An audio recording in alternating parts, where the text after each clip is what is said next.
اس میں ہمیں پتا چلے گا کہ خادم کی ذمہ داریاں کیا ہیں. پہلے ہم نے کیا دیکھا, اس کو کون کون سی چیزیں کوالیفائی کرتی ہیں, اور اس میں ہم دیکھیں گے کہ اس کی ذمہ داریاں کیا ہیں, کیونکہ جاننا انتہائی ضروری ہے. یہ اصل میں کلیسیا کا جو ایک ببلیکل یا بائبل کے مطابق جو ایک کلیسیا کا نظام ہونا چاہیے, اس کی تعلیم اصل میں ہم پا رہے ہیں. اس لیے ہمیں اسے سمجھنے میں بھی تھوڑی سی مشکل ہو رہی ہے, کیونکہ جو کچھ ہم نے دیکھا ہے, سوچا ہے, سمجھا ہے, یا اپنا جو زندگی کا ایک لمبا عرصہ چرچز میں گزارا ہے, وہ شاید اس سے تھوڑا سا ہٹ کے ہے. ٹھیک ہے, اور اس میں سمجھتا ہوں وقت کا بھی تقاضا تھا. پھر اس وقت کے جو بزرگ خادمین تھے وہ اپنی پوری سمجھ کے ساتھ جو کچھ انہیں پتا تھا خدا کے کام کو بہتر طور پر کرتے رہے, اور انہوں نے خدا کے کام کو قائم رکھا. یہ سب سے بڑی بات ہے. لیکن اب میں سمجھتا ہوں وقت ہے کہ آپ روحانی طور پر تعلیم میں اس قدر گہرے اور مچور ہو جائیں تاکہ آپ کو ہر طرح کا جو کلیسیائی نظام ہے اس کے بارے میں پتا ہو. ٹھیک ہے, پہلے ہم نے دیکھا کہ ایک خادم کے لیے جو خدمت کے میدان میں آنا چاہتا ہے, خدمت کو کرنا چاہتا ہے, اس کی کیا خصوصیات ہیں.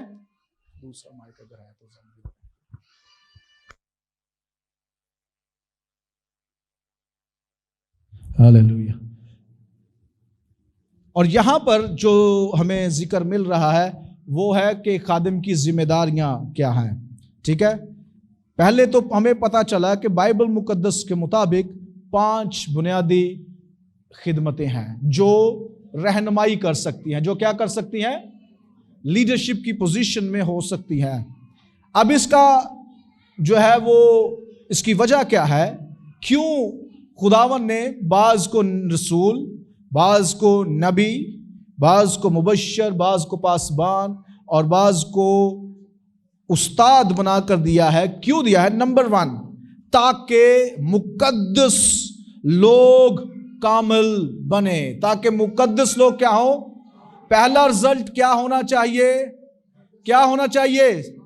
اگر آپ سن رہے ہیں تو بولیے, تاکہ مقدس لوگ کیا ہوں.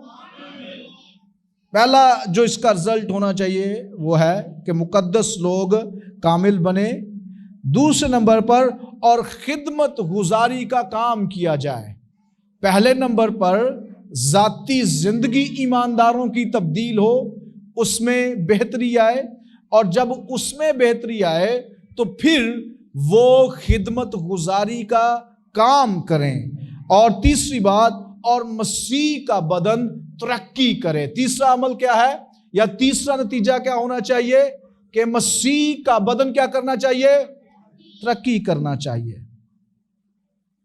جب تک, اور مسیح کا بدن کیوں ترقی کرے, کیوں خدمت گزاری کا کام ہو, کیوں مقدس لوگوں کا کامل ہونا ضروری ہے, جب تک ہم سب کے سب کتنے, اس میں وہ صرف خادموں کو شامل نہیں کر رہا بلکہ ہر ایک ایماندار کو اس میں وہ شامل کر رہا ہے. یعنی کہ کوئی بھی شخص جو مسیح کے خون سے دھل چکا ہے اور اپنے آپ کو ایماندار سمجھتا ہے اور ایماندار رہنے کی کوشش کرتا ہے اور وفادار رہنے کی کوشش کرتا ہے اور ان اصولوں پر چلنے کی کوشش کرتا ہے, ان قواعد کو ماننے کی کوشش کرتا ہے جو بائبل کے مطابق ہیں, وہ مقدس ہے, وہ ایماندار ہے. ٹھیک ہے, اس کا چوتھا, ان چیزوں کا کرنے کا مقصد کیا ہے, اور جب تک ہم سب کے سب خدا کے بیٹے کے ایمان, کس کے ایمان, کس کے ایمان, یعنی کہ بنیادی طور پر کہا جائے تو یہاں یسوع کے ایمان کی بات ہو رہی ہے. اور یسوع کے ایمان کے سامنے اگر ہم اپنے ایمان کو رکھیں تو کیا ہونا چاہیے, اور اس کی پہچان میں ایک ہو جائیں. دوسرے لفظوں میں سادہ وہ یہ کہنا چاہتا ہے کہ خدا نے بعض کو رسول بنا کر کلیسیا کو دیا ہے, بعض کو نبی بنا کر دیا ہے, بعض کو جو ہے وہ مبشر, بعض کو استاد, بعض کو چرواہے. اور اس کا نتیجہ کیا ہو, اس کا نتیجہ ہو کہ مقدس لوگ کامل بنے. پھر اس کا نتیجہ ہو کہ خدمت گزاری کا کام ہو, اور پھر تیسرا اس کا نتیجہ یہ نکلے کہ مسیح کا بدن ترقی ہو کرے. لیکن